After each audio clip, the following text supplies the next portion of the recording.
Slick. Wait till that motherfucker start hitting that body. Yeah. Alvarez hit that body. Look how slick. Mike, look how slick he is. Oh, he's gonna get in August of 2024 against Israel Madrimov to make him a 4-division champion. That's it.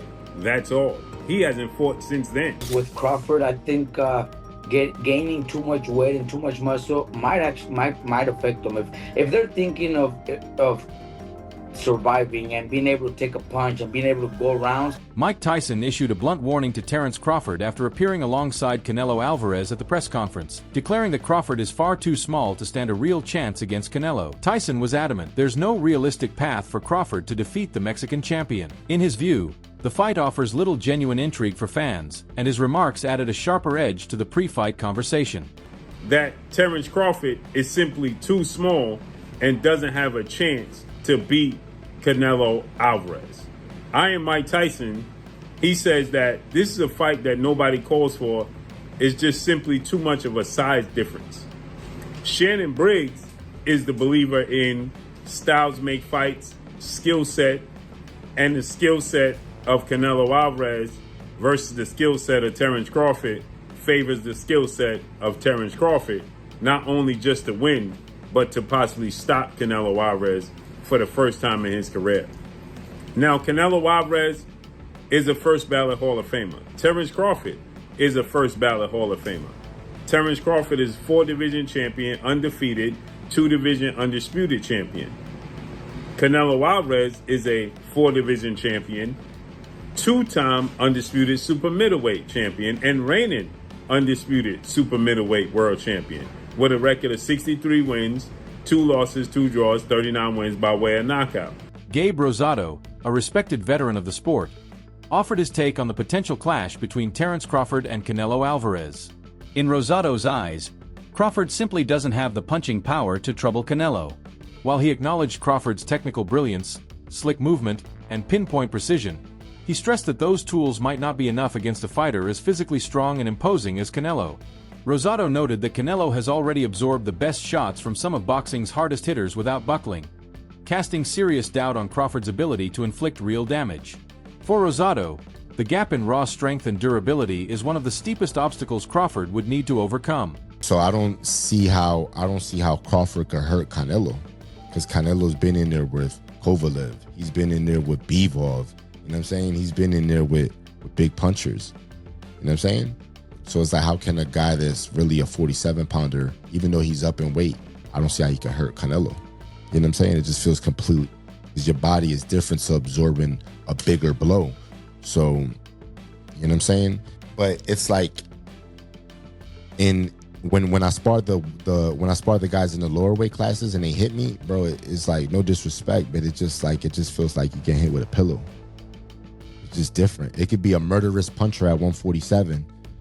But if I'm walking around 185 and I'm a solid guy and I'm used to fighting guys, you know, with a different kind of power, and I spar a guy that's a welterweight, it feels like a pillow. Boxing analyst Showbiz the Adult delivered a clear, uncompromising verdict. Terence Crawford can't beat Canelo Alvarez. His reasoning centers on a blend of size, strength, and stylistic disadvantages. Showbiz highlighted that Canelo's experience against top-tier opposition in multiple weight divisions has equipped him with the skills to neutralize fighters like Crawford. While he credited Crawford's adaptability and high boxing IQ, he argued those traits alone wouldn't be enough to offset Canelo's power and mastery of ring control. In his assessment, the matchup heavily tilts in Canelo's favor, and Crawford would need to produce something truly extraordinary to flip the script. Spaceman Films. What up, Biz? Who you got? Canelo Crawford. Yeah. Got Canelo. I heard the punches that he hit Charlo with. I don't know if Crawford can absorb those punches. I know he's a great man and a great warrior. But you come from 147 to put on a better fight than Charlo. I mean, I don't even know what that means. I don't know if that means that Crawford is so great and he can do that, or that means that Charlo set the bar so damn low that anybody could do better than Charlo did last night. Do skill really pay the bill? Because that would be tested. Pay the bill. That's why Canelo's skillful too. Renowned trainer Robert Garcia voiced serious concerns about Crawford's plan to bulk up for a showdown with Canelo. Garcia warned that gaining significant weight too quickly can compromise a fighter's speed, stamina, and sharpness, potentially stripping Crawford of one of his most dangerous assets, his quickness. He also pushed back against comparisons between Crawford and Floyd Mayweather, calling them misguided. Garcia explained that Mayweather never resorted to adding that kind of mass to face bigger opponents. His success came from speed, skill, and precision, not size. According to Garcia, the physical strain of fighting at a much higher weight could put Crawford at a disadvantage before the opening bell even rings. Look, with Crawford, I think gaining too much weight and too much muscle might affect them. If they're thinking of surviving and being able to take a punch and being able to go rounds, then they're trying to maybe go the distance and they'll be happy with that. But I think Crawford's natural talent, Mayweather had it. You know, you guys were just mentioning right now that Mayweather never needed to gain weight and never needed to be heavy to be able to beat those bigger guys. I think Crawford's skills, we give Crawford a chance because we know how good he is, how, you know, his skills, his speed, his combinations. But if he's gaining so much weight, he might not be able to do those. He might not be able to have those same skills when it comes to his speed, his footwork, because of the weight. So we'll see. You know, I just hope he's not just training and getting big to survive and go the distance, because maybe that's a win for him. Maybe he's thinking, if I go the distance with him, that's a big win for me. So, you know, I just hope not. I expect Crawford to actually pull up some runs and maybe even pull up the fight. But if he's too heavy, too big, he's gonna get hit, and he's gonna have to exchange punches, and that's where the danger comes in. Gary Anchuan offered high praise for Canelo Alvarez's complete command of his own style. He described Canelo as a fighter who not only understands his strengths but knows exactly how to maximize them in every fight. In Anchuan's view, Crawford can't simply strip away what Canelo has spent years perfecting. From slick defensive head movement to perfectly timed counters and punishing body shots, Canelo's arsenal has been sharpened against top-tier opposition. While Anchuan acknowledged Crawford's adaptability and high fight IQ, he stressed that Canelo's ability to impose his style makes him a particularly daunting challenge. Once a fighter reaches the level of confidence and efficiency that Canelo displays, disrupting that rhythm becomes one of the toughest tasks in boxing. Canelo, he has mastered his style. Now, typically, Latinos, they got their own style versus melanated black people having like more rhythm, more flashiness and panache to their stuff, more swag. Yeah.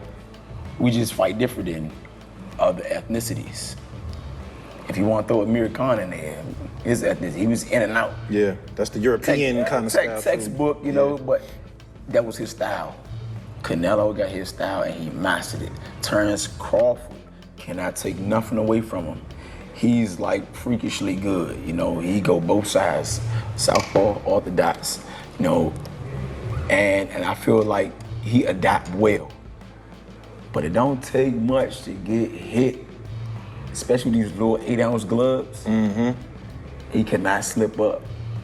He cannot slip up. He gonna have to stay set from bing to bing from round 1 to 12, and he better be in shape. I'm talking about like not 12-round shape. I'm talking about like 16-round shape.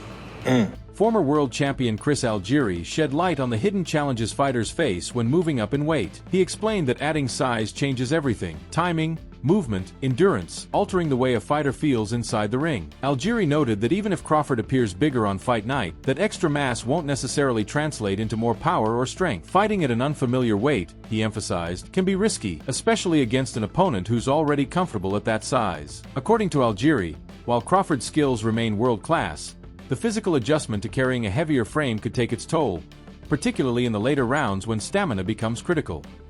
So that's another aspect of that comparison. And yes, you know, to exactly what the champ said, exactly what Abel Sanchez said, you know, you're going to put on weight, you're going to be a different fighter. And I can say this even as a fighter as myself, as I've gotten heavier in my retirement, I try and move around the gym, it just feels different. And even when you start camp, you feel different in the beginning than you do at the end. But listen, we're still 4 or 5 weeks away. I don't know exactly what Terence is weighing right now, and even if he does say what he weighs, man, he's gone out there and said he's weighed, you know, all types of crazy numbers just to get people to get media to respond. So it's really not really going to know until the fight and we see these guys next to each other. He might look bigger right now, but he might not be that heavy. He might still be in the range that these guys are targeting for the fight itself. But I will say this: if you look at it historically, Floyd Mayweather, when he fought Canelo Alvarez, Floyd was 36 years old. Canelo was a young man. I think he was 21 or something like that, or 23, under 23, whatever the case may be. Floyd came in how Floyd always comes in. He didn't try to put on weight for that fight. I think he came in 150 pounds, like he always did in his big fights, and even at 36 years old. And it was his speed, it was his technical proficiency, it was his skill, and his jab, which is what gave Canelo fits all night long and eventually why he lost 11 rounds to 1. So I don't know that Crawford really needs to be packing on this muscle. And I have actually argued in my own head. I'm like, yeah, but he's older. He's not Floyd. Floyd was 36 when they fought. A boxing analyst took a firm stance. Canelo Alvarez will not lose to Terence Crawford. The reasoning was blunt. Crawford can't hurt Canelo, and without the power to earn his respect, the fight becomes an uphill climb. The analyst argued that Crawford is unlikely to endure Canelo's heavy artillery for 12 full rounds, given the physical disparity between them. With a granite chin, raw strength, and expert control of distance, Canelo could keep Crawford on the back foot, unable to mount a sustained attack. While acknowledging Crawford's achievements, the analyst predicted that Canelo's combination of power and durability would ultimately decide the fight. Before Paddy was the undefeated phenom. He said that he sparred Canelo Alvarez. And he hit Canelo Alvarez with his best shot. His best shot. This is a power puncher. Yeah, he's smaller than Canelo Alvarez, but let me further explain. Canelo Alvarez didn't feel nothing. Nothing. And some of y'all gonna be like, but yo, that's Virgil Ortiz, he's smaller. Canelo Alvarez didn't feel nothing with Triple G. Canelo Alvarez didn't feel nothing versus Kovalev. Kovalev killed the man in the ring. Canelo Alvarez didn't feel nothing with Danny Jacobs. Canelo Alvarez wasn't even demoralized by Dimitri Bivol. He just got outboxed. He didn't hurt Canelo Alvarez. Canelo Alvarez, you see how we say iron Mike Tyson? Well, Canelo Alvarez has an iron chin. Terence Crawford. And also, put it this way, after the fight with Jamel Charlo and Canelo Alvarez, and I spoke to Jamel Charlo. Jamel Charlo basically said that, yo, Canelo Alvarez couldn't feel my punches. I hit Canelo Alvarez with 2 left hook and he didn't even feel nothing. Jamel Charlo was Iron Man Jamel Charlo, the 154-pound undisputed. You know what I'm saying? Yeah, he's not active right now, but we all know he was an undisputed, a knockout artist that got all his belt by knocking out every opponent to become undisputed, ladies and gentlemen. Canelo Alvarez has gotten hit with the most devastating punches in his generation, 175 and 160. Fought the likes of Kirkland that was known for power. Willie D, former boxer and seasoned commentator, offered a detailed breakdown of the matchup. He noted that Canelo Alvarez is younger than Terence Crawford, an often overlooked factor that can have a big impact in boxing. Beyond age, Willie D emphasized Canelo's height advantage, which could help him control range and dictate tempo. Age and size, he stressed, aren't just statistics. They influence reflexes, recovery time, and a fighter's ability to absorb punishment. His assessment suggested that Crawford would be stepping into the ring with multiple disadvantages before skill is even considered. It's 34. Bud is 37. So you give that edge to Canelo because in boxing, youth is a commodity. Height. Canelo is 5 feet 7.5 inches tall. Terence Crawford is 5 feet 8 inches tall. So you give the slight edge to Terence Crawford right there. The reach. Canelo is 70.5 inches tall. Terence Crawford is 74 inches tall, which gives him an almost 4-inch reach advantage. Their weight, Canelo is a middleweight and Bud is a lightweight middleweight. Records. Canelo is 63-2-2, 39 knockouts. Bud is 41-0 with 31 knockouts.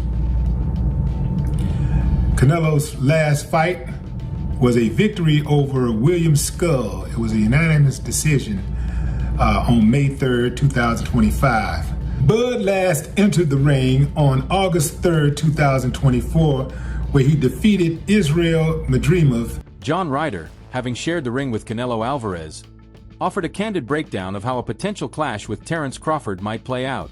Drawing from first-hand experience, Ryder explained that Canelo's style thrives on relentless yet calculated pressure, the kind that slowly erodes opponents both physically and mentally. He stressed that Canelo's greatest strength isn't just his power, but his ability to sustain an unyielding pace while dictating the rhythm of the fight. Ryder noted that even skilled, determined fighters find themselves struggling when every exchange feels like a test of endurance and willpower. In his view, Crawford's sharp technique and fighting spirit may not be enough to withstand that kind of sustained assault over a full championship distance. Ultimately, Ryder believes Canelo's blend of physical strength, tactical pressure, and big fight experience could prove too much to overcome. I think you just got to watch the Bivol blueprint, the in and out. I mean, a lot of fighters getting stick now for being runners, Tom and Jerry and whatnot. But stick to what you're good at. Terence Crawford is an exceptional talent. He's won titles through the weights, undisputed at 3 weights now. And listen, if anyone can do it, it's him. I think the weight will be too much of an issue.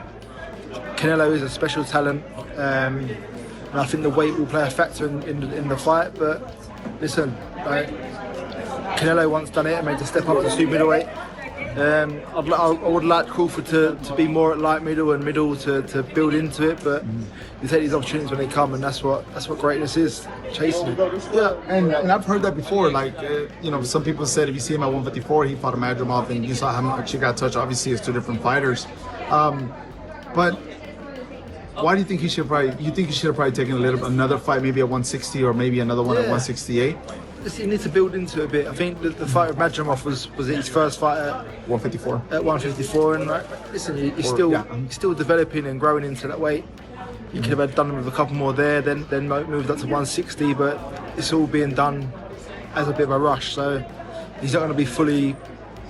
He's not going to have time to put the muscle on to build into the weight, and he's obviously going to do it with the intention of getting back down to 154 and taking on other challenges. So it's not a long-term goal for him to stay there, but like I say, Terence Crawford is an exceptional talent.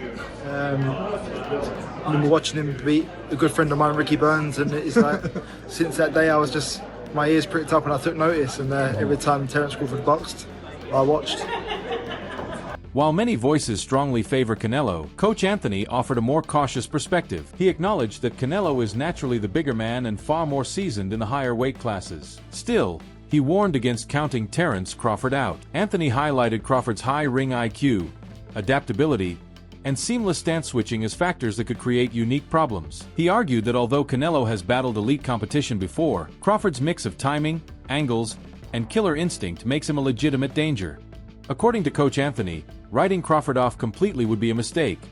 His skill set could produce the openings needed to trouble even a champion as formidable as Canelo. Okay, but we have to break some things down into perspective here. First and foremost, Terence Crawford is a very strong 147 pounder. He's not a regular guy. He's not a regular 147 pounder. Another thing is, he's an extremely determined fighter. That guy's a winner. He's cut from the same cloth as the Andre Wards, the Floyd Mayweathers. You only get certain fighters that come across in a decade that have that kind of aura and that kind of determination to win. Now, if we want to break it down fundamentally, don't get me wrong, Canelo is a strong fighter. He's proven himself. He got a great chin. He's fought some of the best fighters that you can ask for. But he's not that much bigger if you ask me. They're about the same size and height. Now, don't get me wrong, he's a little bit wider. He's a little bit, thicker, right? Like, as far as his frame goes. But we got to be honest here, man. He's not that. It's not like we're fighting Benavidez here, okay? We're fighting a guy that he can still get his jab off. He can still use his footwork. He can still use his defense to go ahead and evade some of these punches. You know what I mean? So for me, Terence Crawford is going to be, if Canelo goes in there and underestimates Crawford's strength, that could be a mistake, okay? It only takes a few pounds of pressure to hurt a guy. You don't need to be that big of a guy to hurt a guy. So, at the end of the day, Crawford is a threat as well if Canelo goes in there and overestimates his weight and his size. I've seen bigger guys get knocked out by smaller guys in the gym all the time with headgear on and 16-ounce gloves. So we have to just take a few things into account when it comes to that. Who's your pick for this potential super fight? Share your prediction in the comments. Will it be Canelo's size, power, and experience that rule the night, or Crawford's skill, speed, and adaptability that shocks the world?